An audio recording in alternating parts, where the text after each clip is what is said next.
First, you should familiarize yourself with this label that should be on your trailer.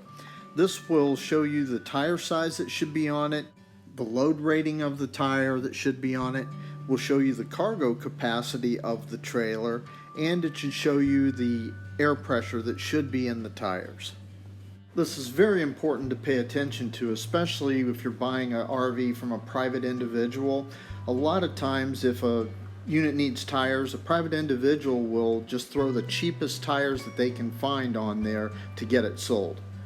There should also be a decal that will show you what the gross vehicle weight rating is and what the unloaded vehicle weight is. Now, if your vehicle doesn't have a decal to show you what the cargo is, you can subtract the unloaded vehicle weight from the GVWR, and that will be your cargo capacity.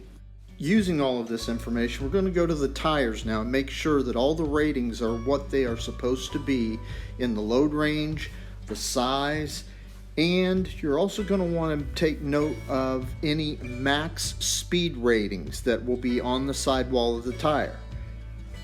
Exceeding the speed rating of your tire or the weight rating of your tire or having the wrong size can ruin your day. A green valve stem just means it's a nitrogen filled tire, but in a pinch you can mix regular air from a regular air hose. Also, be sure to check and torque your lug nuts regularly per your manufacturer's spec. Get in the habit of checking your tires every time you stop for fuel, for food, for restroom breaks. Look for lumps in the sidewalls, gouges in the sidewalls, nails or screws in your tires. This is going to go a long way to preventing blowouts because you're going to catch a lot of stuff before you ever get to that point. Another thing, when you see your tires getting dry rot age on them, and especially tires that have set for a long time and have really big cracks, it's time to change those tires ASAP. Those are the ones that are going to blow on the road. Next, you should identify the 4-digit date code on each tire. There's all kinds of arbitrary dates and times out there and information about changing your tires. It's all about how they've been taken care of. A lot of people put tire shine on their tires. Worst thing you can do. It's like putting baby oil on your skin and going out and laying in the sun. That's going to prematurely age the side of the tire.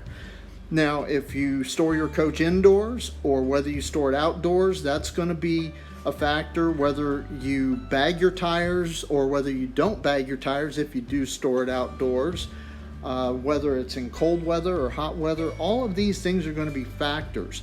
But when you know to change your tires, when you start seeing weather checking of the dry rot starting on the sidewall, don't wait until they get big. If you see any minor little cracks starting from weather checking, it is time to replace your tires.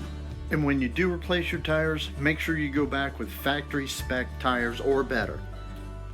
Another way to protect against blowouts is to use a really good tire monitoring system.